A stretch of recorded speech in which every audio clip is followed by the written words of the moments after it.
Oh yeah. Oh yeah, and we're back. So this is Too Easy on War Empowerment Hour. Yes. So this is where I talk about my transition during and before and after the military. So of course I did 16 years Army, then deployed all over God's green earth. Wonderful deployments. And like I try to tell some of my buddies that was never in the military, it's been in the military, it's just kind of like having a regular 9 to 5. You're going to like some bosses and you're not going to like some bosses. But it's all on how you look at it and how you yourself perceive it and make it better for you.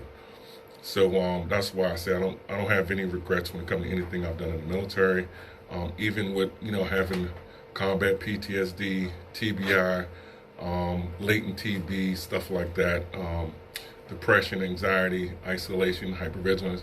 I wouldn't trade that for anything in the world. Even if I knew that if I go back in time and say, you know what, maybe I shouldn't sign up in '94, I would still do it because it's voluntary to sign up. No one forced me to sign up, and I just love the camaraderie of my brothers and sisters, and it was just great, and it still is, even when you're out and you're a warrior, and even though you're no longer serving, you really are still serving, foreign and domestic, in my opinion, because we still have our values, we still have our integrity, still have our honor, we still have our strong beliefs and what we believe in. And we kind of help people out along the way, whether you're a veteran or not. That's just the manner that most veterans have. We're very compassionate, very loyal, and we're dedicated, and we all have selfless service.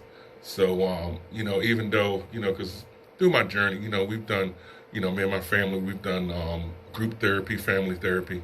And one thing that always comes up, well, I was in the Army, so the Army really doesn't show you how to love. Well, we don't have the word love in there, but loyalty is in there. So if I'm loyal to my family, I love my family. And that's just not blood family. That's my brothers and sisters in arms. That's my fellow Americans. That's my fellow friends and family. That's everyone. No matter what your color, race, or creed is. That's just the way it is. And that's just one great value that we have in the military. And I was talking with a buddy of mine, and a friend of his was in the Air Force for 4 years. And he had some other friends around that weren't in the military, so they were just joking, whatever. And they were like, yeah, you was in the cheer force. And I was like, dude, that's not funny. So he was like, why? Most of you guys say it anyway. I said, yeah, it's different when we say it to one another, but when you say it, it's kind of like awkward. It's like, oh, you don't have the right to say that. So we all started laughing. And, it's just funny on how, warriors, see things. We'll rag on each other, but at the end of the day, we all fight for the same cause. And we have so much love for one another, it's ridiculous. So it's just like, someone bad-mouthing you. Yeah, I wasn't in the Air Force, but hey, I deployed with the Air Force. I fought alongside the Air Force. I got support from the Air Force, and the Air Force got support from the Army. Same with the Marine Corps, same with the Navy, same with the Coast Guard. But it's just wonderful, and it was just fun to laugh and joke like that. Then recently, my brother came in town from New Jersey, so we sat for a while, chit-chatted, with my mom and stuff. So those were some wonderful memories. We had some great, great, great times. And we were just talking about, on our views on different things, on deployments, on training and stuff like that. So it's just wonderful to get back with, your family and just chit chat, and it's just awesome. It really is. So, my heart goes out to everybody that still have loved ones in their life and that you can talk to. And if you're not talking to a loved one, you know what? Just go ahead and break the ice and just be the first person to say, hello or what's going on. Because, for my opinion, it's just my opinion. I don't speak for all veterans. You never, if someone passed away and you never get to say, I'm sorry or I love you enough or just miss you. Trust me, it's a hurtful feeling to have those kind of regrets. But at least have the lines of communication open. Even if it's just sending this day and age, you can send an email or text message, and if they don't respond, at least hey, I said good morning, I said good afternoon, I said good night, I said I miss you, I said I love you, anything, so it's pretty awesome to have that kind of communication. So it's just been, good here where I live at, and the weather's been kind of funny though. It's been cold, it's been warm, and we had some snow a couple weeks ago. I guess it was a week ago, and then now it's a little warm, but it's getting back cold. But this is things that we train for, and it's pretty awesome. It just, my wife tells me all the time, you should put on a jacket, you should put on a coat. But I'm so used to not wearing it, but I have my coat on today. So, I'm getting a little older, so I just can't bounce back like I used to. But it's just wonderful to have a wonderful treatment team and to see different perspectives on how how you react in life.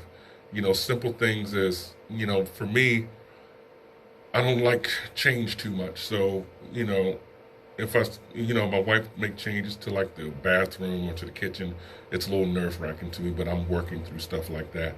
And some people don't understand it, but it may be, like, oh, that's kind of small, but to me, it's not small in my mind, as I always say, well, in my mind, it's not small because I feel a certain type of way. But, I definitely work through that, and she definitely understands. So it's pretty cool when, I go in there, I'm like, oh, did you change something? Something looks different. And, we just start laughing or whatever, like, oh, yes, got a new coffee pot or a toaster or something like that. And I'm like, oh, okay. And then I'll walk in the room, walk back in the bedroom, like, oh, God, why is that sitting there? But, it's something minor. But it's pretty funny, though, some of the things that, I laugh at, or I kind of, I don't want to say nitpick, but it's just some of my pet peeves, so excuse me about that.